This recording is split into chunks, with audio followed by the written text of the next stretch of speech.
Hello guys, in today's video I'm gonna show you how to find country and region settings on your account on Pinterest, easy and quick.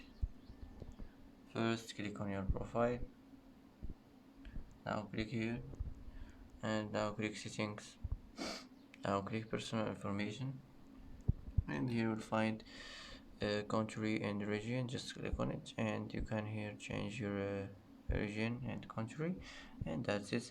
That's how to find country and region settings, easy and quick.